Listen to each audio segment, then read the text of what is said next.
뭐 이번 주에 가장 유행한 그림이죠. 그래서 여러분들 보셨겠지만은 미국이 관세를 하면 미국서 소비재를 못 만들으니까 여기서 나이키 신발을 이렇게 트럼프, 머스크, 그다음에 벤스 그 부통령이 만드는 그림이고, 요거는 마가 모자인데요. 이게 $50던 게 $77로 지금 만들고 메이드 인 차이나 뭐 이렇게. 그래서 굉장히 올해 이걸 이제 야유하고 했는데, 인류 역사 2차 세계대전 이후에 미국이 이런 식으로 조롱을 당했던 거는 여러분이나 저가 보기도 처음일 것 같습니다. 그래서 미국이 지금 과도한 조치들을 내놓고 있는데, 예를 들면 아마존에서 판매하는 게 70%가 다 중국산이라는 얘기죠. 그래서 가격이 안 올라가는 게 없어요. 그리고 제가 작년 연말부터 그랬잖아요. 사재기 할 거다, 사재기 할 거다 해서 미국 국민 일반 소비자만 이런 것들을 사재기하는 게 아니라 기업들도 중간재라든가 원재료를 사재기를 엄청나게 해놨습니다. 그래서 지금 경제 지표는 다 엉망진창이에요. 그래서 지금 나와서 뭐 좋네 나쁘네 이건 아무 의미가 없고요. 제가 2월 달에 얘기했잖아요. 5월 가봐야 할 거라. 사재기한 거 어느 정도 써야 되는데 지금도 계속 사재기하고 있어요. 계속 사재기하고 있는 그런 상황이고요. 그래서 재고가 유통업체들 있죠. 예를 들면 여러분이 옷가게를 하는데 중국서 싼 거 들어오게 되면은 이거 올라갈 게 빤하게 눈에 보이기 때문에 사놓는 거죠. 유통업체. 그리고 제조업들도 제조업 재고가 작년도 대선이 오기 작년 미국 대선 끝나자마자 재고를 계속 늘려가고 있는 겁니다. 요것 때문에 우리나라 수출도 괜찮은 거고요. 중국 수출도 지금 괜찮아요. 지금까지는 3월까지는 이제 그런데 이제 4월 10일 지난 다음에 그러니까 이번 주 정도부터는 본격적으로 물동량이 줄고 뭐 하겠죠. 그래서 지금도 관세 전쟁 어떻게 될 겁니까? 라고 하면 아무도 몰라요. 그거는 트 아저씨 생각이기 때문에 모르는데 만만치는 않겠다라는 얘기죠. 그래서 미국이 처음에 상호 관세를 굉장히 높게 불렀다가 줄인 이유 중에 미국 기업들이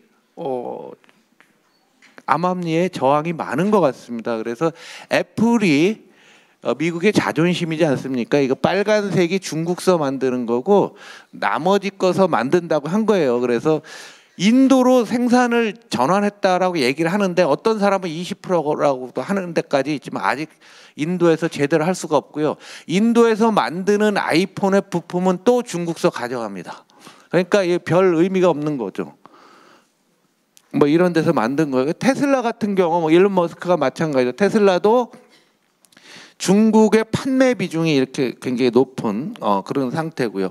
그러니까 미국의 기업들 트럼프를 가장 많이 지지해주고 정치 자금을 대주고 있는 미국의 빅테크들의 이해관계에 정면적으로 충돌을 하는 것이 트럼프가 조금씩 바뀌는 거죠. 그러니까 스마트폰은 하고 PC 제외했고 어젯밤에는 자동차 부품 제외 일단은 시간을 끄는 이유가 이대로 가다가는 걷잡을 수 없다라고 보는 겁니다.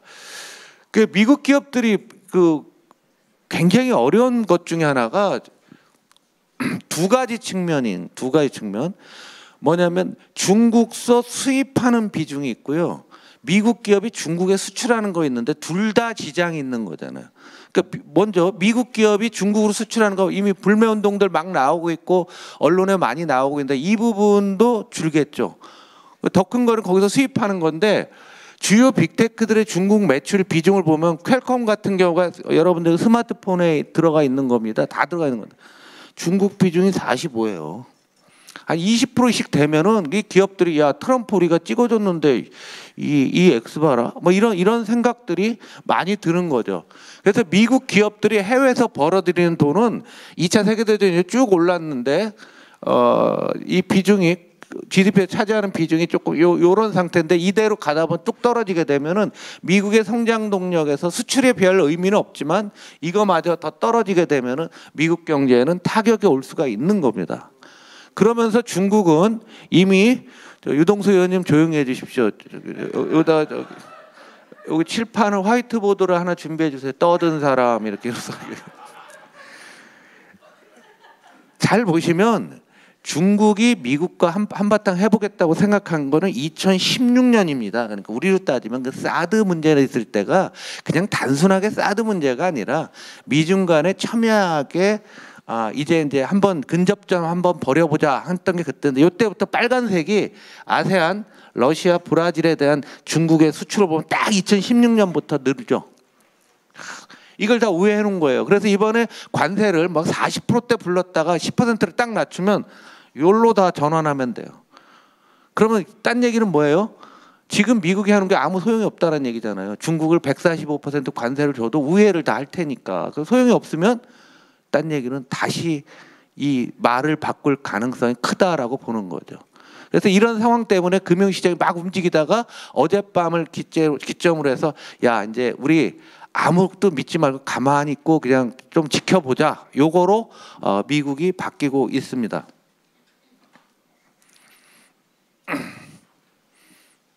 그런데 트럼프가 막 하고 있는 것 같지만 4월 초에 있는 대법원에서 보수 후보가 패배했고요. 이번 미 하원에서도 2표 차이로 된 거 여러분 아실 겁니다. 2표 차이로 돼서 공화당 내에서도 반발이 상당히 있는 거죠. 그리고 미국 대통령 집권 이게 첫 해 3월 지지율을 보면은 트럼프가 역사상 가장 낮습니다. 근데 요거는 이제 여론조사 기관별로 차이가 나는 거죠. 그런데 이번에 주가가 폭락하고 금리가 채권값이 폭락을 했는데 미국 사람들의 주식 보유 비중이 한 4, 50 나오지만 연금하고 우리로 따지면 국민연금하고 생명보험들도 우리가 예를 들어서 어떤 생명보험에 여러분들이 예금을 하게 되면 보험을 들면은 그 운용 자산의 절반 정도가 주식이에요, 미국은. 그러니까 미국 사람들은 자기 자산의 요거는 기억을 하세요. 60%가 주식입니다. 60%가 이번에 한 방에 날아간 거야. 20, 30% 날아간 거죠. 몇 퍼센트라고요? 그런 거는 꼭 기억을 하세요. 60% 정도를 갖고 있는 거예요. 표면적으로는 뭐 30이니 40이니 거 나오지만 간접적으로 하다 보면은 여러분 그 퇴직연금 받는데 퇴직연금 평가이익이 갑자기 뭐 내가 20%확 줄으면은 기분 좋습니까? 나쁩니까? 열받죠. 그럼 이 사람들이 소비를 할까요? 안 하죠. 그래서 트럼프 경제 정책에 대해서 여론조사를 해본 거예요. 4월 초에 해봤더니 이제 오른쪽으로 가면은 이쪽은 잘한다고 이쪽 못한다는데 대부분의 부정적인 여론조사가 상당히 많이 있고요.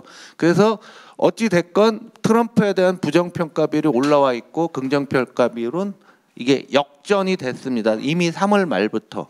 그래서 아마 한 2주 정도 지나고 나게 되면 이게 이렇게 올라가고 이게 이렇게 떨어지지 않을까 보는데 미국 사람들은 매우 이기적인 사람들입니다. 패권 국가의 국민은 합리적으로 생각을 안 해요. 내 이익만 생각하는 거죠. 이기적이고 국가도 그렇지만 국민들은 더하다는 얘기죠. 그래서 자기가 이제 내 돈 깨졌죠. 내 돈 깨지고 물가 뭐 이번에 많이 올라가죠. 기분이 좋을 리가 없는 거죠. 거기다 야구는 뭐 한국 사람은 이정우만 잘하지 미국 사람 안 하고. 그러니까 뭐 기분 좋을 일이 있나? 근데 이제 다음 스테이지가 뭘까인데 제가 한 달 전에 이거 미란 보고서 말씀드렸어요. 마더라고라고 해서. 근데 다시 갖고 왔는데요. 이거는 딱 저기에죠. 고율의 관세를 뭐가 이거 나오기 전에 얘기한 거예요. 그래서 이 강의를 계속 오시면 미래가 예측이 됩니다. 고율의 관세를 부과하고 위안화를 절상하고 무이자 100년 국채를 주겠다 해서 되게 웃긴 얘기라고 우리 함께 했었는데 지금 고율 관세 부과했고요. 환율 아직 손은 안 댔는데 이 얘기를 또 할지도 모르겠다. 이런 우려들을 지금 시장에 있으니까 이제는 아무도 장기적인 의사결정들이나 이런 것들을 잘 안 하고 있습니다.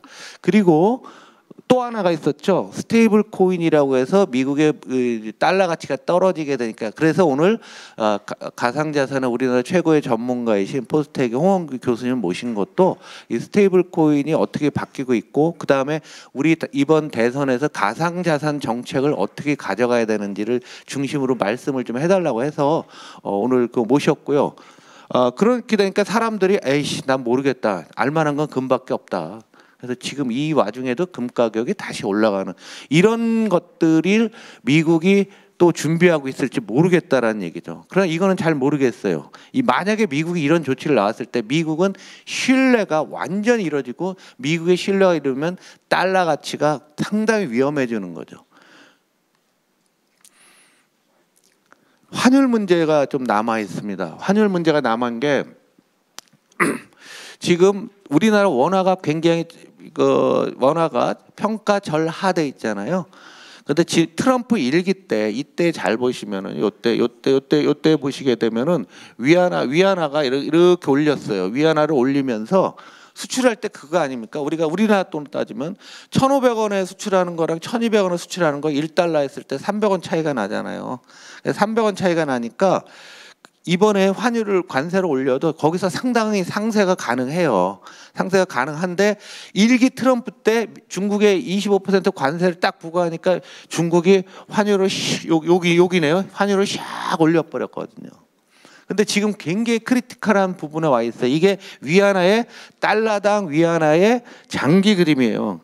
그러니까 중국이 경제 개발을 시작한 다음에 8.4 정도에서 쭉 고정환율로 오다가 중국이 이제 WTO 가입하고 하면서 쭉 떨어져 갖고 얼마까지 갔냐면 위안화당 6위안 1달러당 6위안 초반 갔다가 씩씩씩씩 오는데 요 7.32 위안이 상당히 의미가 있습니다. 계속 여기를 지금 장기간 유지하고 있어요. 근데 지난주에 중국이 살짝 손을 떼니까 이게 7.4를 한번 갔다 왔어요. 그런 다음에 트럼프가 깨갱한 거죠. 그래서 중국도 이런 준비들을 하고 있고, 또 하나는 기축통화 문제는 나중에 다시 한번 말씀드리겠지만 제가 한 달 전에 한 겁니다. 이 외환 보유를 가지고서 중국이 미국 국채를 팔게 되면 어떻게 될까 하는데 실질적으로 지난주에 유사한 현상이 벌어졌어요. 중국은 2016년 딱 16년 여기저기 이때부터 달러 미국 국채를 계속 줄여왔습니다. 계속 줄여왔어요. 그리고 그 줄인 걸 어디 갔는지 잘 몰랐어요. 금 샀다 뭐 했다 뭐 한 거죠. 그런데 요 줄인 게 요즘 얘기하는데 룩셈부르크, 벨기에, 덴마크 이런 나라 유럽으로 이동을 해놨다는 거예요. 그리고 얘들이 파는 거 같다라고서 추정해요. 왜냐하면 파는 결과는 2달 후에 나옵니다. 지금은 몰라요. 근데 중국이 자기네 거는 팔면 너무 속보이니까 뒤에서 딴 나라에다 이렇게 이전해 놨던 걸 한번 툭툭 던진 거 아니냐. 그래서 미국이 굉장히 불안한 상태에서 툭 던진 거 아니냐라고 보는 거예요. 그래서 이런 나라들에서 하는 거고요. 또 캐나다랑 멕시코는 미국과 인접하고 있어서 달러 자산을 많이 갖고 있습니다. 그런데 얘들도 꼬랑지를 딱딱 조금씩은 내려놓은 거죠. 그러니까 미국의 금리가 일거에 10년 분기에 3.5, 3.8에서 4.5까지 한 방에 올라 버렸어요. 지금까지는 뭐냐면 미국의 금리가 오르면 미국은 안전자산이니까 고금리 따라서 미국으로 돈이 들어가야지 하고서 미국으로 돈이 들어가니까 달러가 강세를 보였어요.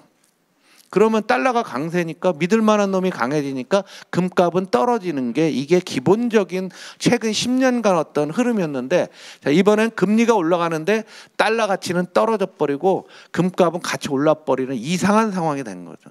그래서 이건 아직 해결된 거 아니고 트럼프가 국내적인 어떤 물가 상승이라든가 주가 폭락이나 이런 것도 있고 이 환율과 금리를 통해서 기축통화를 지키기 어려울지 모른다는 생각, 이런 것들의 압력을 상당히 가했던 것 같습니다. 그리고 우리 협상력이 굉장히 중요한데요. 이거 지난번에 전병서 교수님이 와서 해주셨던 건데, 우리가 지금 이 상황에서 잘 보여야 되는 겁니다. 지금 협상하는 사람이 중국은 관료 출신이고요. 미국은 기업인이나 국회의원 출신이에요. 미국 국회의원들이 공부 안 하잖아요. 우리나라 민주당 국회의원만 못 하거든요. 우리는 매주 공부하잖아요. 그런데 잘 보시면 이 사람들 보면은 이 연세들이 장난이 아니에요. 나이들이 많은데 계속 거기서 협상만 한 사람들이라고요. 협상의 아주 달인들이에요. 그리고 이순 고위예요. 다 있고 이쪽은 지천명밖에 안 된다 이거죠. 이쪽은 관료 출신, 기업인 출신. 저도 기업에 있었지만요, 매크로한 거 잘 몰라요.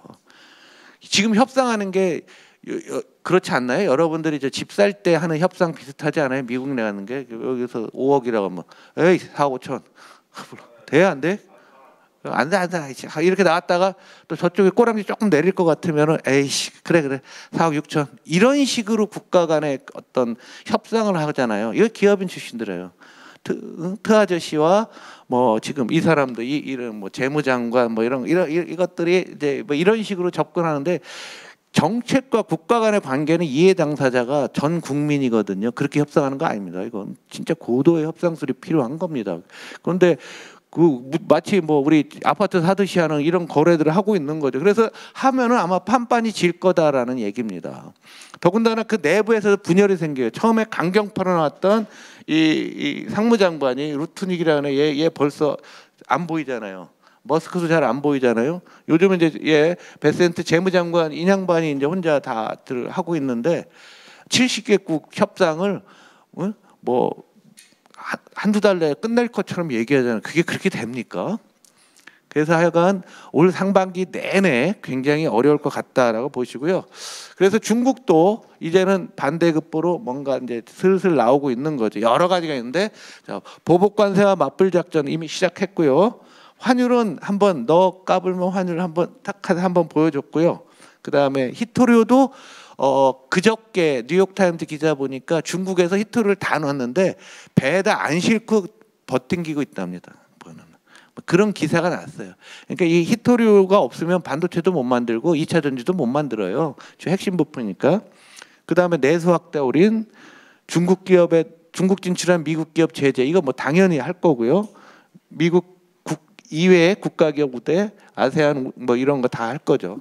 그래서 지금 일단 단기적인 거는 수출 기업들에게 환급세라고 해서 이제 지원해주고 환율 약세를 용인하고 유동성 지원 세금과 뭐 이런 거 내수 뭐 할 텐데 재밌는 거는 좀 EU와 유럽과 중국의 관계는 상당히 높습니다. 그래서 중국 입장에서는 유럽 수출 비중이 거의 미국과 비슷해요.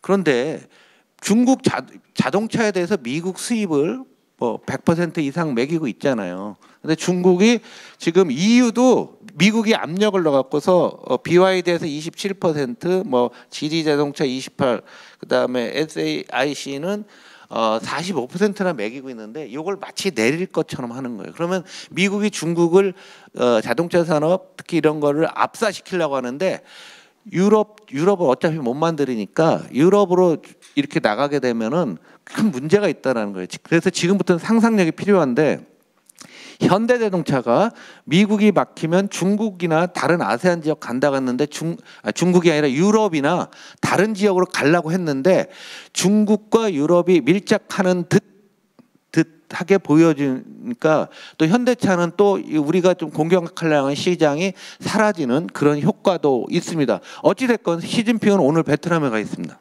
베트남에 가서 야 너네 지난번에 미국이 본심을 보여줬잖아. 46% 베트남에 보여줬으니까 야 우리랑 같은 편 먹자.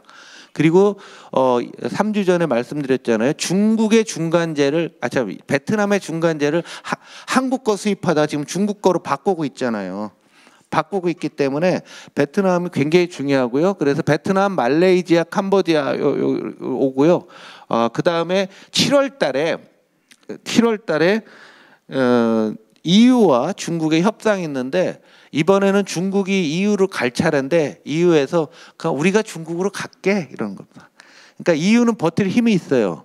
버틸 힘 있는 게 미국과 그 경제적인 관계는 소비재 정도거든요. 고가 소비재, 뭐 명품, 뭐 BMW 차, 뭐 해서 그렇게 크게 뭐 버틸만 하거든요. 유럽은 자기네 화폐도 어느 정도 강하니까 그러면서 지금 그걸 들고 있는 거예요. 그런데 이게 진짜로 그러면은 반미 동맹이냐? 그렇지는 않을 겁니다. 그러나 미국을 경고하기 위해서 이런 움직임들이 계속 발생할 거다라고 보는 거죠. 그러니까 우리나라 기업들 굉장히 어려운데요. 뭐 이거 다 지나갔으니까 그 현대차가 이번 조치 25% 조치했을 때 매출이 182조에서 180조, 영업이익이 14조에서 12조로 12% 준다고 했는데 이거 아주 낙관적인 시나리오입니다. 이렇게 될 수가 없어요. 그리고 여기에는 뭐가 깔렸냐면 현대차가 혁신을 해갖고서 나름대로 현대차가 지금 글로벌리 굉장히 잘 나가고 있거든요. 잘 나가고 있기 때문에 거기에 대한 기대감이지 실제로 이렇게 될지는 가봐야 합니다. 그래서 이 가정은 좀 저는 틀렸다고 보는데요. 그러면은 현대기아차 굉장히 중요하죠. 일자리가 중요하니까. 그래서 매출은 요 정도씩 뭐 줄 거라고 하는데 2024년 영업이익에서 약 한 40에서 36% 미국에서 줄게 되고요. 그러면 앞으로는 어떻게 할 거냐라고 보는데 비용을 감내해야 됩니다. 일단은 만약에 25%인데 오늘 나온 거는 부품만 연기하고 완성차는 25라고 했잖아요. 그럼 완성차가 25지만 우리나라 이제 비용을 감내하는 게 제일 먼저 환율에서 일단 먹을 게 있어요. 얘네들은 1,300원에도 수출 가능한 애들인데 지금 1,450원, 60원 가잖아요. 지금 20원대 왔죠. 어찌 됐건 거기서 좀 먹을 수 있는 게 있고요. 그 다음에 비용을 사내에서 줄이죠. 이 비용 줄이는 게 또 다르게 얘기하면은 인원을 자를 수가 있다. 그래서 우리 고용 문제로 나올 수가 있는 거고요. 그 다음에 인센티브나 이런 거 다 줄일 거 아닙니까? 그러면 또 우리 기재위의 세수가 또 줄겠죠. 네? 삼성전자도 안 되는 세수 줄지, 현대기아차가 이익 줄이니까 또 세수 줄지, 일자리 문제 생기지. 그럼에도 안 되고 본인들이 혁신해서 좋은 차를 만들면 판가를 인상하고 그러면서 시간을 벌다가 현지 생산을 확대하는 거. 이게 현대차의 전략입니다. 그래서 그 얘기고요. 특히나 작년도 말에 만들어놓은 메타플랜트라고 있잖아요. 조지아에 있는 거. 미국 가면 이 공장을 한번 가보셔야 되는데 세계에서 가장 효율적인 공장이라고 합니다. 그래서 이게 이제 제대로 올 연말쯤 100% 가동이 되면 미국에서 현대차가 미국으로 수출하는 것 중에서 70%를 이 공장에서 생산하게 되면 어느 정도 현대차는 벗어날 수 있다라는 이런 낙관적인 좋은 시나리오로 갖고 있는데요. 소비자들이 미국 경제가 어려워져서 차를 안 사는 국면에 대해서는 별로 생각들이 없다라고 보고요. 이제 이게 여기서 70%를 가동하게 되면은요, 한 50만 대 되거든요. 50만 대잖아요. 이게 한국서 만들던 50만 대가 미국서 만들면 뭐가 문제가 생기냐. 일자리. 여기다가 GM대가 어떻게 될지 아직도 모르잖아요. 지금 부평, 인천 이쪽 경제에 다 영향을 주실 텐데 이거 어떻게 된다. 지금 아무도 모르잖아요. 지금 어떻게 될지가. 그래서 뭐 미국 회사는 봐준다. 뭐 성격상 그런 얘기 할 뿐이기도 하잖아요. 그렇지 않나요? 뭐 그냥 마음대로니까. 그래서 이거는 이런 거 수출 잘해야 되는 거예요. 근데 어찌 됐건 지금 미국이 굉장히 궁지에 몰려 있는 건 사실이에요. 그래서 지금 한덕수 총리가 협상한다고서 하고 마치 다음 주에 타결할 것처럼 하는데 지금 미국이 굉장히 어려운 상황으로 가고 있잖아요. 지금 보시니까 미국도 만만치 않은 거잖아요. 만만치 않기 때문에 지금 협상 빨리 서둘 필요가 없어요. 그래서 뭐 내일 일본하고서 협상을 하겠다고 오늘 오늘인가 내일 화상으로 알래스카 LNG 화상회의가 확실하게 이상한 생각이 있는 것 같아요. 그래서 하여간 그건 알아서들 대응도 잘 해주시고. 그런데 지금 국익을 위해서 지금 이거 하면 정말 안 되거든요. 여유 있어요. 지금 미국 진짜 어렵고 특히나 채권 시장이 무너지면서 달러 가치에 대해서 그 공포감이 굉장히 많이 커진 거예요. 그래서 자동차가 제일 큰 영향이고요. 나머지도 한번 생각을 해보시면 이게 지난번에 상호관세를 나온 게 이게 미국의 본심이잖아요. 근데 마치 우리는 자동차 뭐만 생각을 하는데 그렇지 않습니다. 영업무역이 여러분들 다 있는 노스페이스 만드는 겁니다. 어디서 방글라데시에서 만들어요. 방글라데시가 37% 받았습니다. 이거 언제든지 될 수 있는 거죠. 화승 엔터프라이즈는 뭐예요? 여러분 신발 아디다스. 아디다스 어디서 만드냐? 베트남, 인도네시아. 여기 관세를 한번 옛날에 보세요. 이렇게 안 하고 지금 10% 한다고 한 겁니다. 한세실업은 뭐 만들어요? 옷 중에서 저기 갭 청바지 미국 수출 세계 최대 기업이에요. 그러니까 미국 가면 청바지 사오잖아요. 그거 우리 한세실업 거예요. 어디서 만든 거냐면 니카라 가서 만든 거예요. 그걸 미국 미제라고 또 그게 미국 옛날에 그랬잖아요. 근데 얘네들이 이런 식으로 쿠션을 넣으면 다 어려워지는 거예요. 그래서 이 상호 관세를 일단 10% 해놓고 하한이라고 했는데 이건 상한이 됐잖아요. 이 중간 어디에선가 협상들을 다 하겠다는 겁니다. 그래서 이런 회사들이 다 지금 쫄고 있는 거고, 여러분 HMM이 옛날 현대상선이에요. 무역이 줄으니까 현대상선 이익 전망을 보면은 잘 보시면은요 매출액이 11조, 10조, 8조대로 뚝 떨어진다고 하고 이익은 2조대에서 1조 미만으로 내려온다고 하는데 반토막 나는 거예요. 이런 점만. 그러니까 영향이 우리는 그냥 단순히 자동차 뭐 이런 것만 보시는 게 아니라 다른 것들을 다 있다라고 보고요. 그 다음에 비관세 장벽에 대해서 아주 세게 나올 가능성이 커요. 이제 경제 논리를 했더니 잘 안 통하니까 비관세 장벽에서 이런 게 있어요. 의원님들 그 각 상임위별로 해당 사항 다 있으니까 제가 시간 관계상 설명을 못 드리고 저도 잘 모르거든요. 그러니까 요거 2페이지 있는데 꼭 보좌관들 줘서 야 우리 상임위랑 관련된 거 있으면 미리 좀 챙겨 주시기 바랍니다. 국내 어려운 거 뭐 여러분 수도 없이 많이 했는데 요거만 다 나쁜데 중소기업 가장 나쁜 거 요새 대기업이 확 올라가고 있어요. 여러분들이 아는 우리의 위생을 책임질 애경 비누로 큰 거 아니에요? 한정 의원님도 어릴 때 그 분홍색 비누 있잖아요. 그게 애경이잖아. 옛날에. 예? 애경, 이 애경이 맛이 가고 있는 거예요. 부채 비율 보세요. 예? 몰라요? 분홍색 그거? 이쁜이 비누. 그 전에 다이알 전에 그건 동산유지고. 예. 그 광고가 한송이 국화꽃을 피우기 위해서 그 광고가 나오면서 했잖아요. 아, 죄송합니다. 꼰대 소리라서. 근데 대기업들까지도 지금 어려워지는데 이게 대기업은 사업 구조 조정과 관련돼서 말씀을 드렸는데요. 이 건설회사 부도나는 거 보게 되면은 점점 큰 회사들로 계속 늘고 있고 여기서 고용이 안 되는 거죠. 그래서 시멘트 생산이 35년 만에 최저라는 거예요. 우리나라 뭐 건설하고 있는 게 없어요.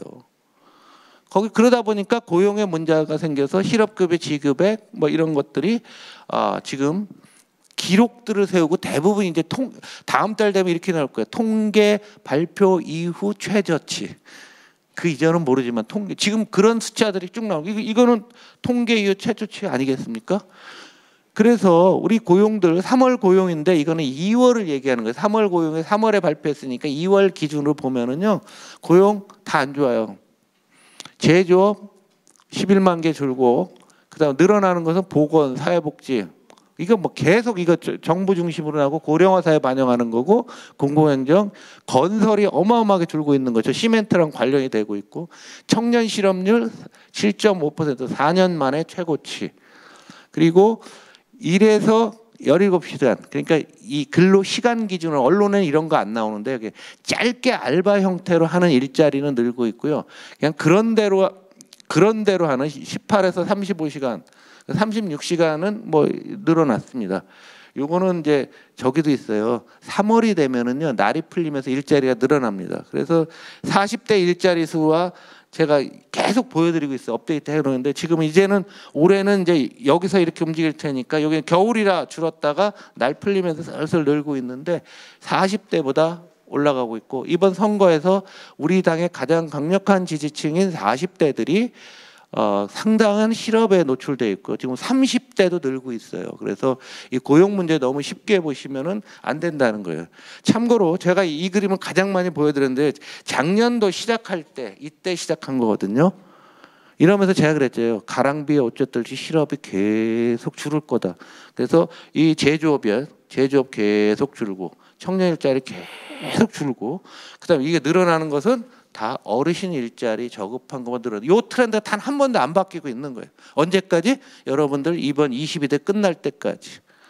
모르죠. 우리가 집권해 갖고서 바꿔놓으면은 다 업턴을 시키는 게 이게 우리가 목표가 돼야 될 것 같습니다. 근데 내수가 그냥 침체해서요. 요즘 아주 안 좋은 지표들이 나요. 그거 몇 가지 말씀을 드리면 10만 원 미만의 소액 절도, 마트 이런 데서 흔히 얘기해서 전문용어로 세빈다. 하는데 뭐 아이 키우는 엄마가 마트에서 뭐 훔쳐 이런 사건이 지금 2배나 늘었어요. 우리 이 자료를 내신 분이 더불어민주당 최현일 의원님이 이게 탁 받아서 참 정말 잘하시는 거예요. 오셨나요? 이런 일이 있고요. 그 다음에 프랜차이즈가 또 처음으로 주는 거예요. 프랜차이즈 뭐 커피집이니 빵집이니 줄고 있고요. 애들 저 유학 보낸 사람들 있죠. 우리 해외 유학에 부지 나가 있잖아요. 한 20만 나가 있는데 얘들 환율 때문에 아주 애들 고통스럽고요. 뭐 많고 술도 잘 안 드시니까 대리 기사도 안 되고요. 술을 안 먹으니까 음주운전 사고가 주는 거예요. 그래서 보험사들이 돈을 벌어요. 손보사들이 별 이상한 짓들이. 그러니까 우리가 생각하지 못하는 우리 밑에서 미세한 분야가 바뀌고 있는 거고 지금 대리기사 하시는 분들은 굉장히 어려우실 거예요. 그래서 제가 항상 그러잖아요. 여러분들 그냥 집에 가시면 안 된다. 계속 술 드시고 기사 안에 있으니까 뭐 하고 해야 된다는 얘기입니다. 그러면 내수가 늘어날 수 있냐? 쉽지 않다라는 거예요. 우리나라가 표면적으로는 GDP 중에서 내수 비중이 가장 낮은 국가예요. 우리나라 밑에가 중국이 있어요. 그래서 내수 확대해야 되는데 안 된다 얘기예요. 왜? 돈 있는 사람들이 지금 여윳돈이 가장 많아요. 있는 사람도 그냥 딱 쟁기고 있는 겁니다. 그런데 이걸 보세요. 지난달 강남 3구에서 2월 달에요. 3월 달에 아파트 산 10명 중 4명이 갭 투자를 해요. 아직도 부가 돈이 있는 사람들은 부동산과 관련돼 있는데 강남 3구의 갭 투자 비중을 보는 거예요. 그러니까 파란색은 강남이고 회색은 서울전태인데 2025년 1월에 이랬는데 보시면 이 와중에 3월 달에 갭 투자비가 더 늘잖아요. 토지거래 허가구역을 지금 지정했다가 너무 많이 올라가니까 올라갈 때 편성한 거죠. 그러다 이번 다시 지정한다 뭐 하는데 또 줄을지는 모르지만 자산이 이런 식으로 운영이 되는 겁니다.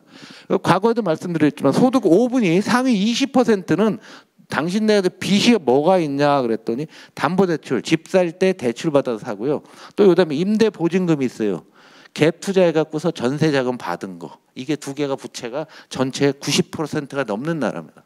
그래서 소비가 구조적으로 늘기 굉장히 어려운 측면이 있다라고 말씀을 드리고요. 또 하나 중요한 거는 여러분 이제 지역민들이 근데 여러분 자료에는 없는데요.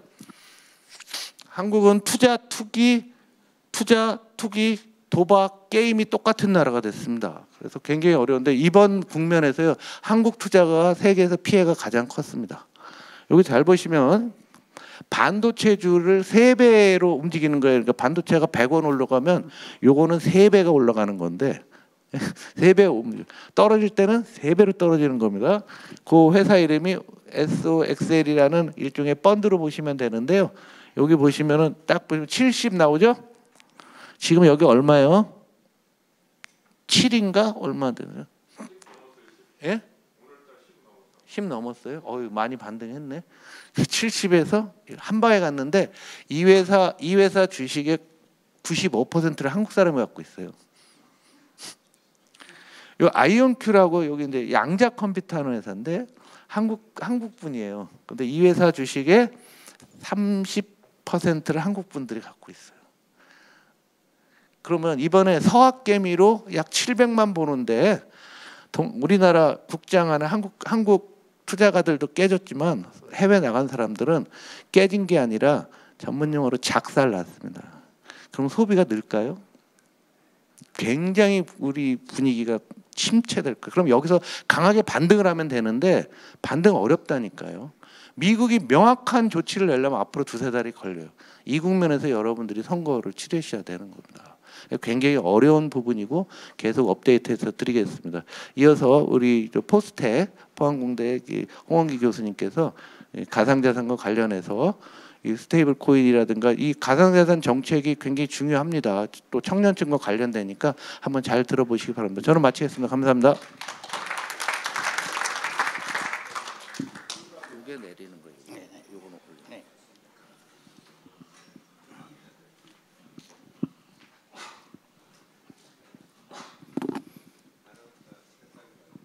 네, 안녕하십니까. 방금 소개받은 포항공대 컴퓨터공학과 홍원기 교수입니다. 인사드리겠습니다. 우리 홍성국 최고위원님께서 몇 주 전에 좀 만나고 그 부탁을 해주셔서 여러분들께 그 블록체인과 디지털 자산, 특히 오늘 스테이블 코인 관련된 내용을 좀 여러분들께 소개를 해주십사 하고 부탁을 하셔서 이 자리에 참석을 했고요. 오늘 그 스테이블 코인을 여러분들이 이 자리를 떠날 한 30분 후에 떠나기 전에 스테이블 코인이 뭔지를 확실히 알고 좀 떠나셨으면 좋겠고, 근데 스테이블 코인이 사용하는 핵심 기술이 뭐냐? 그것이 블록체인입니다. 그래서 오늘 여기 계시는 분들은 블록체인에 대해서도 확실하게 좀 이해를 하시고 가시면 좋겠습니다. 저를 잠깐 소개해드리면 저는 그 1975년에 그 서울에서 고등학교를 다니다가 캐나다로 이민을 갔습니다. 부모님 따라서 이민을 가서 20년 동안 거기서 살고 공부를 하고 그다음에 그 교수를 하다가 1995년 20년 후에 포항공대 컴퓨터공학과 조교수로 부임을 하게 되었습니다. 그리고 지난 30년 동안 포항공대에서 교수직을 해왔고요. 그러니까 다음 달이 되면 이제 꽉 차는 30년입니다.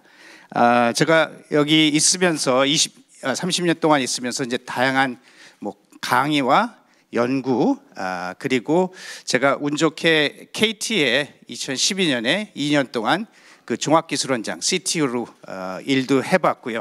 그 다음에 실리콘밸리 창업도 해봤고 국내 창업도 해본 경험이 있습니다. 그래서 완전히 연구만 하고 강의만 하는 사람이 아니다라는 걸 말씀을 드리고 싶고요.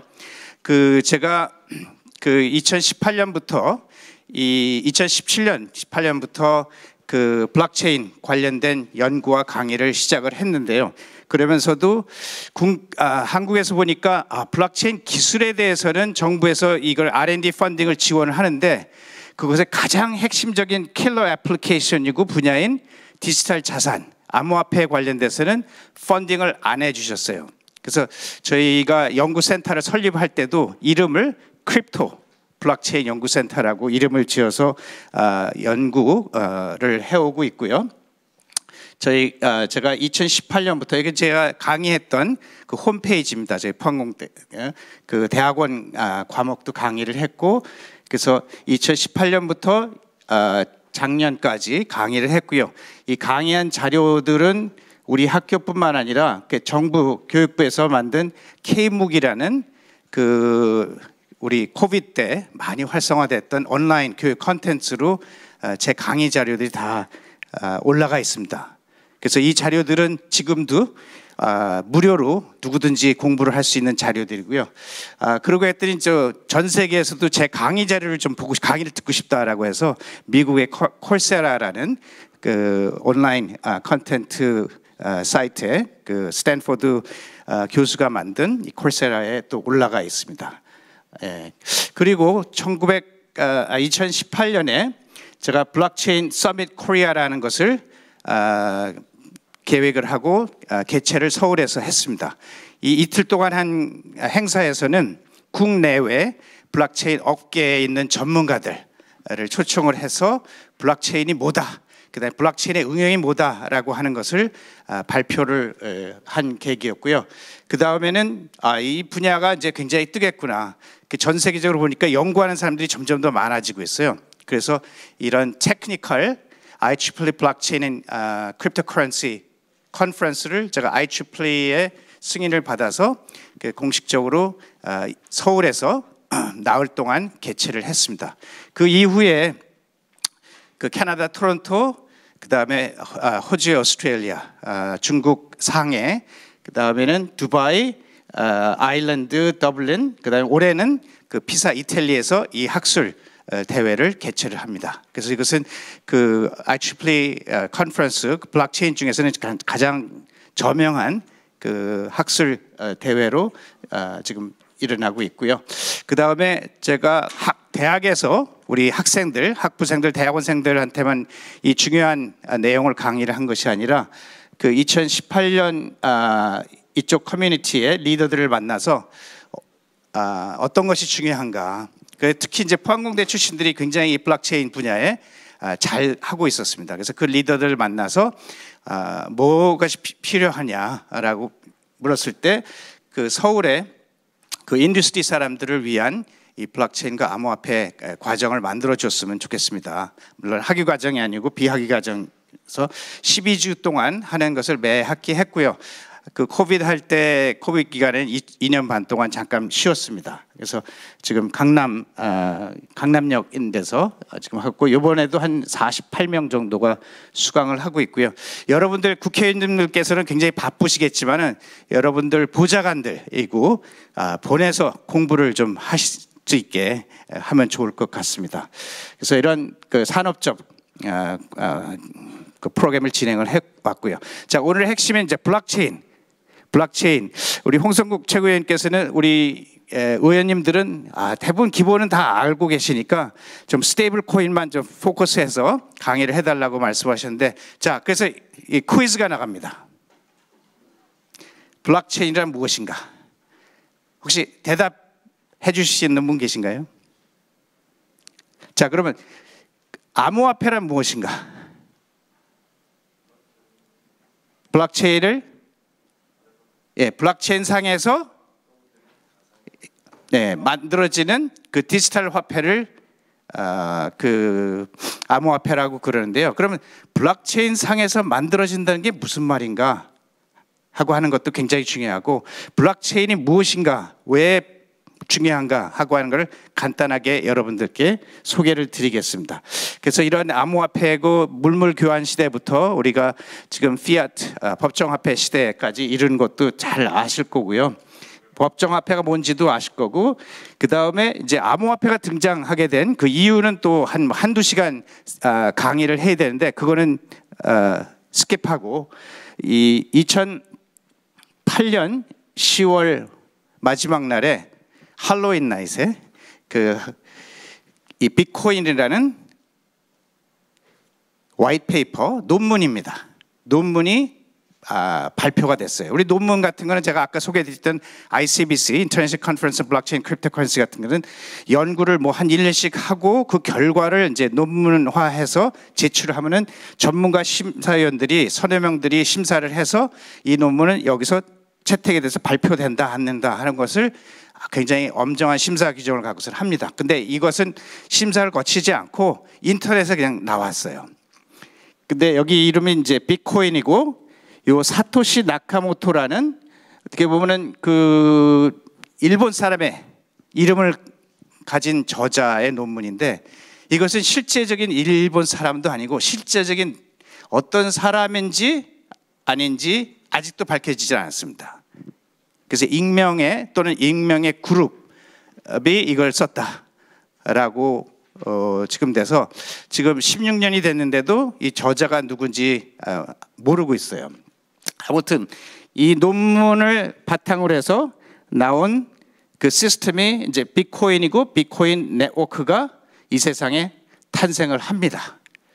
그래서 이 비트코인 네트워크는 전 세계에 그냥 관심 있는 사람들이 2009년 1월 3일에 나온 그 오픈 소스로, 여러분들 오픈 소스는 다 아시죠? 누가 개발을 해서 자 이거 갖다 써 하고 인터넷에 공표를 하는 겁니다. 그거를 다운받아서 컴퓨터에 설치를 하고 이거를 네트워크에 연결돼 있으면 바로 연결해서 참여를 할 수 있는 거예요. 그래서 누구나 참여할 수 있는 오픈 네트워크입니다. 그래서 이 사토시 나카모토라는 익명의 사람이 이 오픈 소스를 개발을 해서 전 세계에 공표를 합니다. 그리고 연결돼서 시작이 되었고요. 그래서 여기 이제 참여하는 노드들이 이렇게 몇 개 보이는데, 지금 현재로서는 한 5, 6만 대의 컴퓨터들이 전 세계에 연결이 돼 있었고 이것이 운영이 되고 있습니다. 여기에 또 중요한 개념이 이제 개념이 마이닝이라는 것이 나오는데, 우리 마이닝 하면은 이제 금을 채굴하다, 은을 채굴하다라고 하는 것인데, 여기서 이제 비트코인을 채굴하다. 그래서 이 네트워크가 운영이 되면서 매 10분마다 그 비트코인을 인센티브로 제공을 합니다. 그래서 이제 그걸 마이닝이라고도 개념이기도 하기도 하고, 근데 뭘 하느냐? 그 네트워크에서 지금 그 발행되고 있고 일어나고 있는 트랜잭션들을 그 네트워크에 전부 다 기록을 하게 돼 있어요. 근데 기록을 하는데, 기록이 누가 수정을 할 수도 있고 조작을 할 수도 있고 바꿔치기도 할 수 있는데, 이 비트코인 네트워크에서는 매 10분마다 지난 10분 동안 일어난 그 트랜잭션들을 이제 잠굽니다. 이 블록체인이라는 컨테이너에 데이터를 집어넣고 잠궈요. 그 잠그는 역할을 하는 사람들을, 그 컴퓨터들을 마이너라고 합니다. 자, 그 10분 하는데, 자, 그러면 전 세계 수만 대 컴퓨터들이 있는데 누가 이것을 잠글 거냐라고 하는 결정을 하는 것이 바로 이 비트코인에서 사용되는 그 합의 알고리즘입니다. 합의를 하는데 예를 들어서 6만 개의 컴퓨터들이 있는데 그 중에 하나가 당첨이 됩니다. 그래서 그 노드가 이 지난 10분 동안 일어났던 2,000개 트랜잭션에 대한 그 잠금을 할 수 있고 그 노력에 대한 대가로 비트코인을 인센티브로 받는 것입니다. 예. 자기 컴퓨터, 자기 전기, 그다음에 자기 인터넷 이걸 써서 참여를 하기 때문에 그 수고에 대한 인센티브로 비트코인을 주는 겁니다. 이것으로서 인센티브가 굉장히 중요한 것이 이 블록체인 분야이고요. 그래서 이 인센티브를 꼭 필요로 하다. 그렇지 않으면 참여를 안 하고 인센티브를 이제 주는데 맨 처음에는 죄송합니다. 이렇게 이제 비트코인 가격이 지금 최근에 1억 5천까지도 올라갔었죠. 한 개. 지금 한 1억 2천으로 조금 떨어지긴 했으나 맨 처음에 거의 가치 없는 것으로 시작을 했다가 점점 더 가치를 갖게 되고 5월 22일인가가 피자데이라고 합니다. 이 우리 커뮤니티에서는 피자데이가 뭐냐? 그래서 그 2011년도인가요? 그 블록체인 나오고도 한 2년 돼서 그 미국에 이것을 채굴하고 참여하는 그 사람이 이게 가치가 없어갖고 그거를 인터넷에 올렸어요.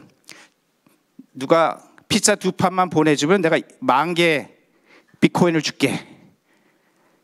네, 그리고 이틀 후에 피자가 딜리버가 되고 그 10,000개가 지급이 됐습니다. 여러분 한 개 지금 얼마라 그랬죠? 한 1억 2천 정도 되는데 10,000개 하면 얼마입니까? 어마어마한 숫자가 피자 2판에 팔려졌습니다. 그래서 비트코인의 가치는 이제 공급량이 2,100만 개로 디자인이 됐어요. 2,100만 개 이상으로 올라가질 않습니다. 다른 암호화폐들은 이게 한정이 되어 있지 않기 때문에 계속 발행을 합니다. 그러나 비트코인은 지금 주체가 없기 때문에 이 2,100만 개로 처음부터 디자인이 됐고 계속 이걸로 나가고 있습니다. 그리고 탈중앙화된 네트워크에서 운영이 됐다. 아까 뭐 6만 개의 컴퓨터 노드들이 있는데 어디가 중앙에서 뭐 컨트롤하는 데가 없어요. 자율적으로 운영이 되는 게 바로 이 비트코인 네트워크고 대부분의 그 블록체인 네트워크들이 그렇게 운영이 되고 있습니다. 그래서 디지털 골드라고 불리기도 하고 그리고 이제 글로벌 접근성이 있었고 인터넷이 있는 데서는 언제든지 쉽게 빠르게 주고받을 수 있는 매체로 비트코인이 뜨고 있는 것입니다. 아까 그 말씀드린 거에서 맨 처음에 이것이 나왔을 때 그 마이너들한테 인센티브로 여기 몇 개씩 준다 그랬습니까? 50개씩 줬어요. 매 10분마다 50개씩의 인센티브가 주어졌습니다. 한 4년 후에 이것이 이제 이걸 반감기라 그러는데요. 그 인센티브가 반으로 줄어서 25개. 그 다음에는 12.5개, 6.25개. 지금 현재는 3.125개가 매 10분마다 그 결정되는 마이너들한테 제공이 됩니다.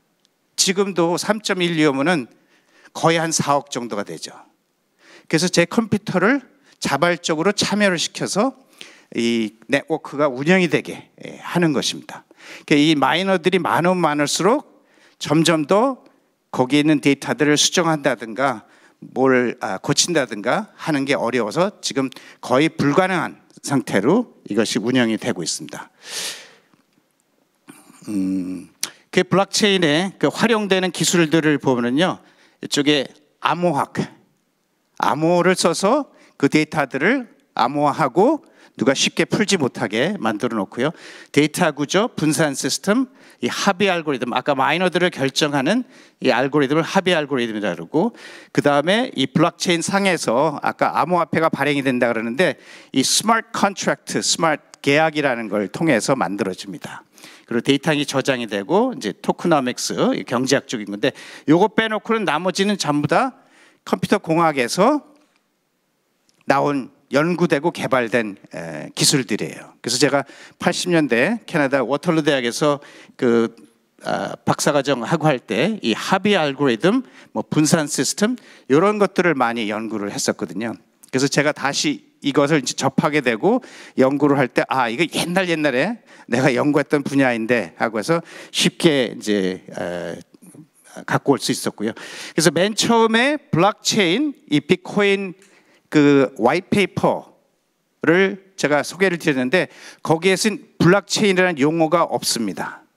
블록체인 용어가 없고 그것을 사용을 하다가 몇 년 뒤에 그 컴퓨터 사이언티스트들이 보니까 저거는 우리 그 컴퓨터 분야에서 사용하는 블록들 개념, 거기다가 데이터들을 트랜잭션 기록들을 하고 그 다음에 이걸 체인 형태로 연결을 했네.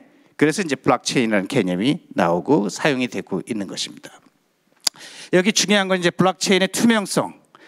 블록체인 특징은 이 네트워크에 아주 단순화하게 한 건데요. 이게 수만 개의 노드들이 있는데 그 중에 한 개의 노드에 있는 데이터를 누가 악의적으로 수정을 한다라고 하면 이 네트워크 전체에서 바로 그거를 파악을 할 수 있고 그 데이터는 수정이 안 되게 막을 수 있는 방법이 이 블록체인의 특징입니다. 그래서 각 노드들마다 모든 데이터가 다 동일하게 카피가 돼 있어요. 그래서 내가 갖고 있는 데이터하고 이쪽에 수정된 데이터를 금방 파악을 할 수가 있는 것입니다. 그래서 이것이 불가능하다. 이 수정이고 위조고 변조고 불가능한 게 블록체인의 특징입니다. 그래서 블록체인은 탈중앙화가 되어 있고 누가 중앙에서 컨트롤하는 것이 없습니다. 그리고 누구든지 정보를 확인을 할 수가 있어요. 트랜스페런트. 모든 데이터가 공개되어 있습니다. 그 다음에 이제 신뢰할 수 있는 정보다. 누가 수정을 마음대로 못하니까 이 불가능하니까 이것이 스테이블하다, 임뮤터블하다. 그 특징을 갖고 이제 진행이 됐는데 주로 이제 페이먼트 쪽으로 했는데 페이먼트는 여러분도 아시다시피 이 비트코인을 갖고 우리 식당에 가서 결제를 한다 그랬을 땐 이게 10분마다 이제 결제가 되는데 10분 동안 기다릴 수가 없죠. 우리 그 크레딧 카드, 신용카드를 사용하면 한 2, 3초 안에 결제가 되는데 그래서 그러한 문제점들이 있고요. 전기를 많이 쓴다는 문제점도 있고 하고 해서 그 다음으로 나온 게 이제 2세대 블록체인인 이더리움입니다. 이 비탈릭 부테린이라는 친구가 그 제가 박사학위 했던 캐나다 워털루 대학의 그 컴퓨터공학과에 신입생으로 입학을 하고 얼마 있다가 이제 그 빌 게이츠나 스티브 잡스 같이 중퇴를 합니다. 그리고 개발하고 한 것이 이더리움이라는 그 2세대 블록체인입니다. 그 내용에 대해서는 뭐 지금 시간상 말씀을 안 드리고요. 비트코인과 이더리움의 비교 테이블인데 그 이게 트랜잭션 처리 용량이 비트코인만 한 2배로 이더리움이 많아졌다라고는 하지만은 아직도 뭐 비자나 마스터카드 트랜잭션 뭐 1초에 2만 3만 건 하는 거에 비해서는 굉장히 턱없이 부족하죠. 그러한 문제들이 있어서 또 그 후에 3세대 블록체인들이 이제 탄생을 합니다. 그래서 지금 그 이후로 뭐 수백 개의 블록체인들이 탄생을 했고 그 할 때마다 이제 암호화폐가 발행이 되고 했습니다. 그러니까 블록체인 응용으로서는 이제 아까 말씀드린 탈중앙화, 투명성, 그다음에 신뢰성이란 기반으로 해서 그러니까 디지털 신원 인증이라든가 유통망 관리, 그다음에 이제 다음 달에 있을 투표, 요것을 사용을 하면은 정말로 그 누가 조작을 못 하고 지금 뭐 불법 선거 뭐 얘기를 많이 하고 가는데 그리고 비용도 절감하고 그다음에 결과가 그 투표가 끝나고 1분 안에 바로 나옵니다. 이 기술을 정말로 우리나라가 써서 리딩을 해야 된다고 저는 생각을 하는데 그다음에 이제 디지털 금융이라든가 헬스케어, 그러니까 기록 관리, 중고차 거래, 이 사기치는 인간들 이거 사용하면 사기를 칠 수가 없습니다. 지적재산권 보호라든가 에너지 시장, 모든 계약, 부동산 거래 그 중개사들이 다 끼고 있죠. 이걸 통하면은 그 중개사들이 필요 없고 다양한 비즈니스 계약을 하는데 이것이 뭐 위조가 된다든가 변조가 된다든가 하는데 이 블록체인을 사용을 하면 이것들을 다 방지를 할 수가 있습니다. 그래서 디지털 신원 인증, 뭐 해외 송금, 공급망 관리, 의료 정보 관리 이런 디지털 시큐리티 쪽, 그다음에 이제 뭐 디지털 자산 수탁 서비스. 요즘 은행들이 많이 있는데 지금 이 디지털 자산들을 그 관리해주는 서비스들이 이제 점점 더 많아지고 있습니다. 탈중앙화라는 거는 그 중간에 뭐 은행이라든가 정부라든가 이런 기관들이 끼지 않은 그 피어 투 피어로 이 거래되는 것을 말합니다. 이것이 이제 그 블록체인의 핵심 특징인 것이죠. 그다음에 다양한 금융 서비스들이 지금 만들어지고 점점 더 고도화되고 있습니다. 그래서 기존 금융, 그 트래디셔널 파이낸스에 비해서 이제 탈중앙화 디지털 파이낸스들이 나오고 있고요. 자, 그래서 암호화폐에 대해서 말씀을 드렸는데 아까 말씀드렸던 그 암호화폐고 하는 것이 이런 특징을 가진 투명하고 탈중앙화가 되고 그다음에 그 신뢰를 보장하는 이런 블록체인 상에서 그 스마트 계약으로 만들어지는 것이 이 암호화폐입니다. 암호화폐 종류에 보면은 이 페이먼트용으로 나온 것들이 있고요. 그래서 이제 비트코인이라든가 라이코인이라든가 대표적이고, 그다음에 이제 플랫폼형 코인, 다양한 블록체인 애플리케이션들을 만드는데 필요한 그 플랫폼으로 이제 이더리움이 많이 사용되고 있고, 최근에 이제 솔라나라고 하는 또 최신형 그 블록체인이 인기를 끌고 있고요. 스테이블 코인, 그래서 요거에 대해서는 좀 더 자세히 이따 설명드리고요. 그다음에 이제 이 블록체인의 프로토콜 정책을 결정을 하고 하는데 사용되는 가버넌스 토큰과 특정 서비스 플랫폼 이용에 필요한 유틸리티 토큰, 그다음에 이제 밈코인이라는 것들이 있습니다. 이 블록체인 토큰들을 뭐 코인들을 출시할 때 하는 거는 예전에 ICO라고 해서 2017년, 15년, 16년에 굉장히 전 세계적으로 파퓰러했고요. 우리나라에서 이 ICO를 2017년 가을에 이제 못하게 중국 정부 같이 막았고요. 그다음에 IEO라고 해서 거래소들을 통해서 이 심사되고 상장되는 방법으로 만들어지는 것이 있고 시장에 나오는 것이 있고요. 그다음에 이제 탈중앙화, 이게 Decentralized and Exchange 약자인데 IDO라고 하는 형태로 또 나오는 것들이 있습니다. 그래서 저는 나중에 잠깐 말씀드리겠지만 이 IO로 하는 방법이, 이 ICO는 누구의 통제 없이 이제 투자가 되고 그거를 기반으로 해서 블록체인 토큰들이고 코인들이 나오는데, IO로 하면은 좀 더 컨트롤할 수 있는 그런 형태로 나올 수가 있는 것을 이제 추천을 드립니다.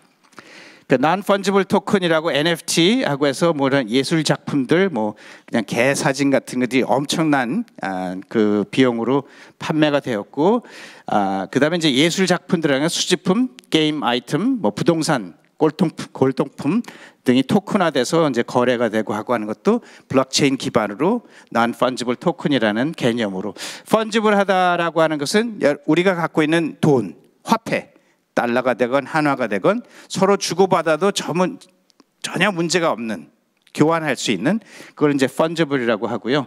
non-fungible이라는 것은 각각의 특색을 갖고 있었고 이 교환을 할 때 교환하기가 쉽지가 않은 것들을 non-fungible 토큰들이라고 합니다. 그래서 그런 것들이 이제 거래되는 탈중앙화된 거래소, 뭐 중앙화된 거래소. 그 다음에 이제 security token offering, STO 갖고 그 증권 토큰을 발행을 한다라고 했고, 지금 해외 선진국에서는 이것이 가능해서 우리 빌딩이라든가 자산들을 토큰화해서 그 조각으로 판매하고 거래를 할 수 있는 것을 지금 가능한데, 지금 한국 정부에서 이제 이 제도화를 한 2년 전에 시작을 했는데 결국 지금은 정지된 상태에서 아무데도 못 가고 있는 것입니다. 요즘 또 Real World Asset이라고 RWA가 유행하고 있는데요. 결국은 이제 이 월드 자산들을 토큰화해서 블록체인 상에서 토큰화해갖고 그걸 거래할 수 있게 하고 하는 것을 Real World Asset이라고 합니다. 이 밈코인이라는 것이 최근에 또 나와갖고 인기를 끌고 있는데요. 뭐 일론 머스크의 뭐 도지코인이라든가 이런 것들이 좋은데, 최근에 이 도널드 트럼프가 대통령이 바로 되기 전에 그 자기 밈 코인을 발행을 했어요. 자기 것만 아니라 자기 마누라 것까지도 발행을 했습니다. 멜라니아 밈 코인이라고 해갖고 이걸 굉장히 이제 맨 처음에 인기를 많이 끌어갖고 돈을 엄청나게 벌었어요. 그러고 이제 막 팔아제끼고 하고 하면서 이것은 이게 대통령 영부인이 이게 할 짓이 못 되는데라고 인상을 찌푸리는 사람도 꽤 많이 있습니다. 그래서 여기 계신 분들도 한번 생각은 해보시는데 이런 거 발행하는 거 아주 쉽습니다. 어렵지는 않습니다. 그러나 조심하셔야죠. 이제 이런 걸 할 때. 자, 그래서 스테이블 코인은 이제 법정 화폐로 표시한 코인의 가격이 거의 변동하지 않는 그러한 암호화폐를 스테이블 코인이다. 그러니까 여기 한국말로 스테이블 코인, 영어로 스테이블, 여러분 스테이블이란 말 아시죠? 스테이블하다, 변하지 않는다. 그것을 이 스테이블 코인이라고 합니다. 우리 비트코인 같은 암호화폐는 굉장히 올라갔다 내려갔다 이게 그 변화가 많은데 이 스테이블 코인이라는 것은 그 변화가 없는 코인을 스테이블 코인이라고 합니다. 그래서 USDT라든가 뭐 USDC, 그다음에 바이낸스, 그다음에 우리나라에서 만들었던 우리나라 그 권도영이라는 아주 스마트한 청년이 만들었던 이 테라 USD가 잘 나가다가 이제 완전히 문을 닫게 됐죠. 안타까운 일이지만은 그것이 스테이블 코인 중에 하나였습니다. 그러니까 디지털 자산 거래소가 이런 스테이블 코인을 포함해서 암호화폐들을 증권 시장에서 거래하듯이 할 수 있는 것을 디지털 자산 거래소라고 하고 있고요. 그다음 거기서도 이제 센트럴라이즈 중앙화된 이게 거기 주인들이 있고 사장들이 있고 사람들이 있고 이것이 거기에 의해서 지금 증권 거래소 같이럼 거래가 되는 곳을 센트럴라이즈드 디지털 거래소라고 합니다. 대표적인 우리나라는 업비트, 빗썸, 뭐 코인원, 코빗, 코박스 같이 있고요. 미국에는 이제 그 크래켄이라든가 코인베이스, 뭐 전 세계적으로 바이낸스, 후오비 등등이 있고요. 그 다음에 탈중앙화된 거래소라는 것들이 있습니다. 이것은 누가 컨트롤을 하지 않아요. 이 블록체인 상에서 개인과 개인들이 원하는 암호화폐를 교환할 수 있는 방법입니다. 수수료도 굉장히 적고요. 그래서 이거는 추적하기가 쉽지가 않은 방법으로 거래가 되고 있습니다. 다 블록체인 상에서 블록체인이 그 못 믿는 사람들 간의 그 신뢰를 제공을 하는 것이군요. 브로커 필요 없이 할 수 있는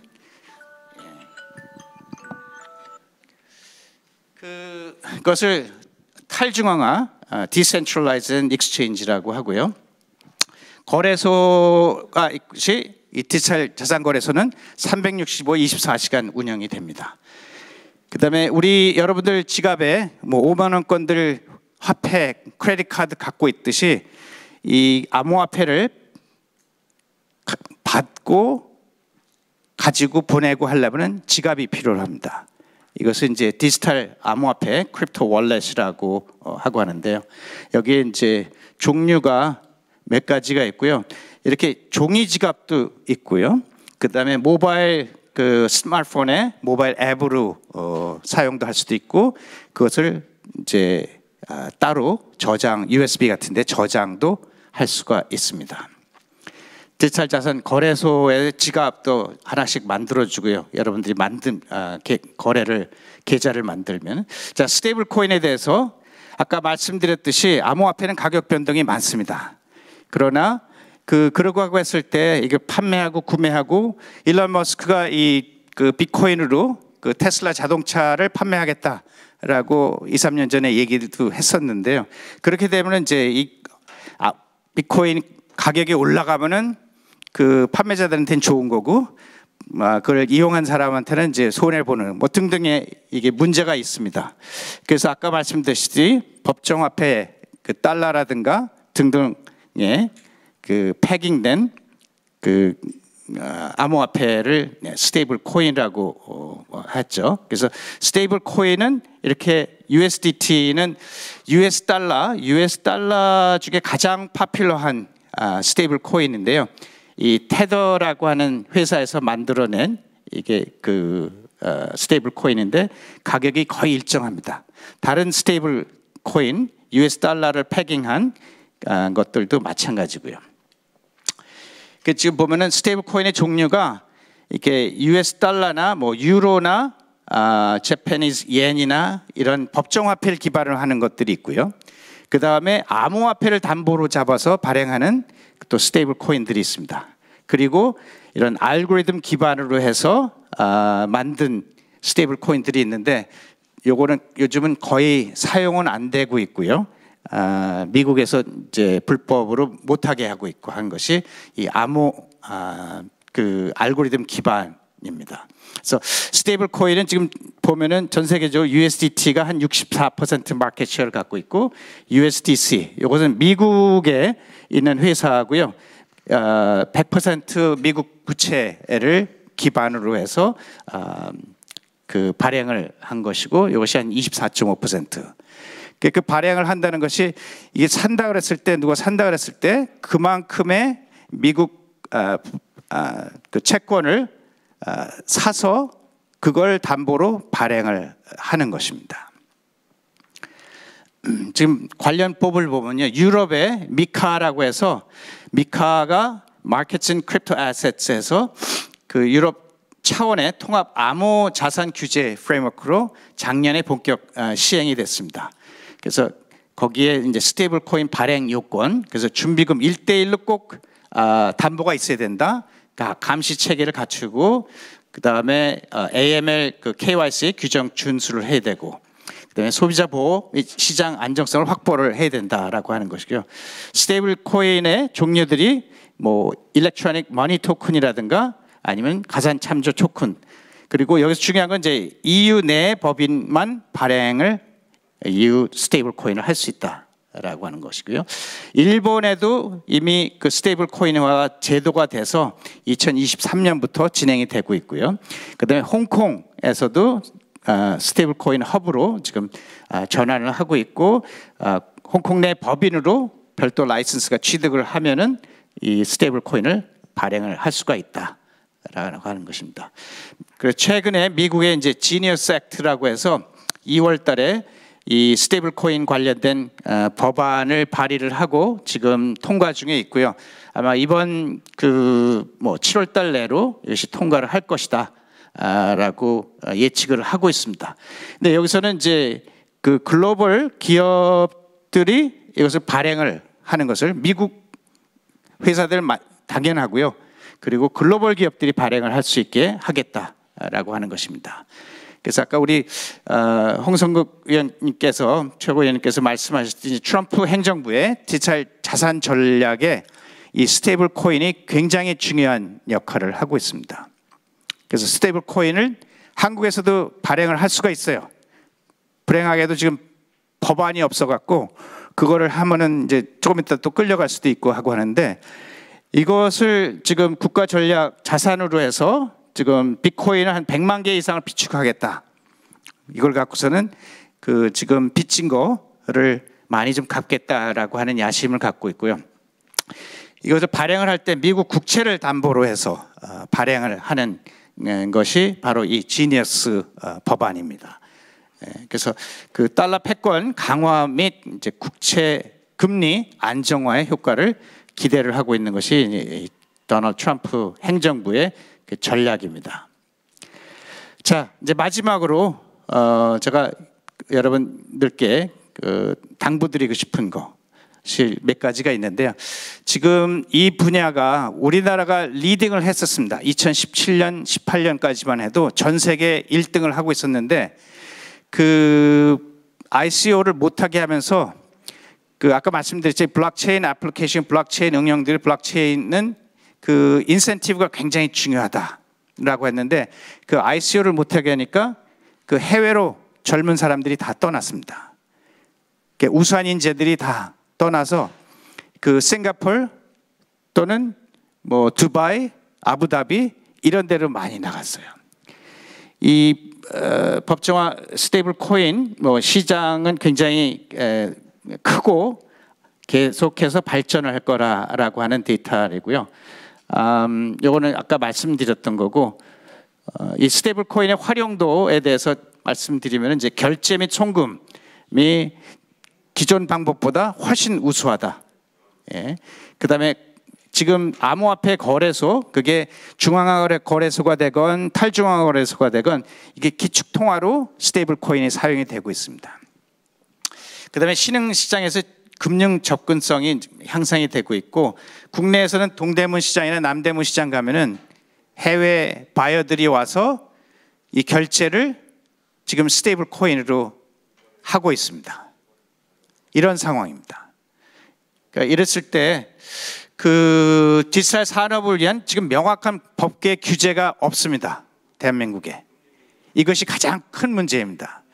을 하라고 그러는지 말라고 그러는지, 이게, 그리고 그 제가 운영하고 있는 그 블록체인 및 디지털 자산 전문가 과정에 많은 수강생들이 이쪽으로 사업을 하고 싶어 하는 사람들이고, 거기 강의하는 사람들도 실제로 사업을 하는 사람들인데, 거기 보면은 그 친구들이 많이 떠나고 있어요. 왜냐하면 국내에서 뭘 하려고 그러면은 못하게 하는 건지 안 하는 건지 모른다. 그래서 불안해서 이제 떠나는 겁니다.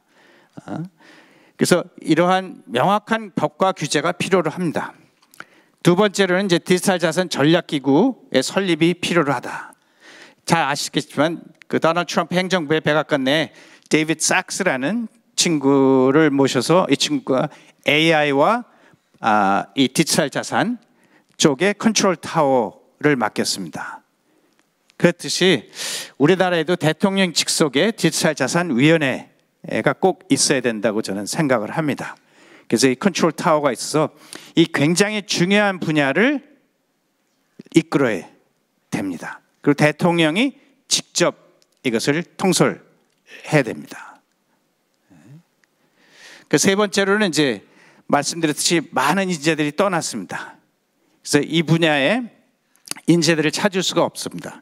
지금 우리나라에서 뭐 AI 교육에 굉장히 많은 투자를 하고 있는데, AI 대학원도 많고 하건데, 지금 블록체인 및 디지털 자산 교육 대학원이라든가 이런 것들이 없습니다. 뭐 학부 프로그램도 없고요. 그래서 이런 것들이 필요로 하다. 그 다음에 비트코인, 이더리움, ETF 허용을 해야 됩니다.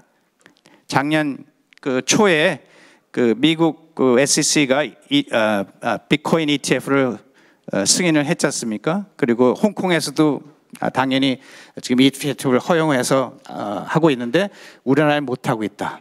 여기 지금 많은 투자자들이 돈이 나가고 있습니다. 여기에 투자하고 싶은데. 그다음에 이제 한화 및 미화 스테이블 코인을 발행을 허용하는 것을 제안을 드립니다.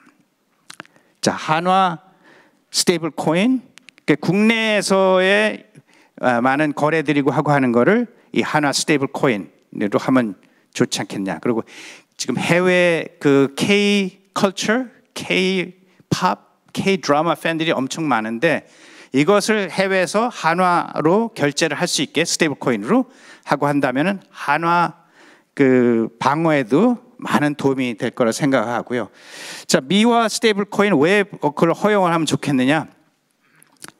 이것이 지금 전 세계적으로 일어나는 일인데 한국만 빠져서는 안 된다라는 생각이고, 이걸 하려면 이제 돈이 많아야 되기 때문에 뭐 중소기업이라든가 이런 저기들은 하기 쉽지는 않을 거고, 그러나 대기업들이 이런 걸 하고 왔을 때, 뭐 예를 들어서 삼성전자, 저 삼성전자하고 아무 관계가 없습니다만은 삼성전자 같은데 글로벌 사업을 하고 할 때 이런 거를 사용을 할 수 있게 해서 발행하는 것도 좋지 않겠냐 하는 게 제 생각입니다. 그 다음에 국내에서 외국인의 디지털 자산 거래 및 투자 허용을 하십사라고 하는 겁니다. 이게 지금 안 되고 있는데 이걸 하게 하고요.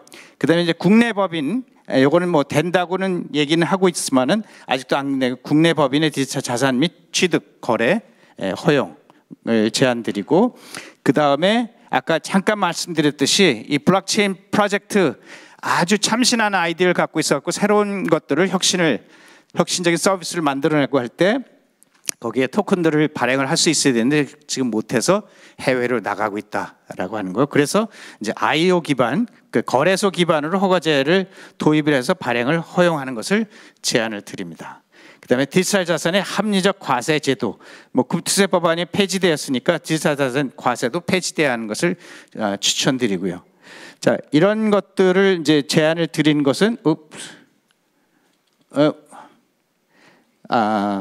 좀 뭐 결론입니다. 마지막 장이었는데 어디로 도망을 갔는데, 아무튼 이 분야는 굉장히 중요한 분야고, 디지털 경제는 여러분들 아시다시피 지금 디지털 사회가 점점 더 속도화되고 있고, 우리나라에서 지금 굉장히 잘했던 분야를 그 정부가 이걸 막게 하고 제도화도 안 하고 해서 지금 우수한 인재와 돈이 다 해외를 나가고 있다.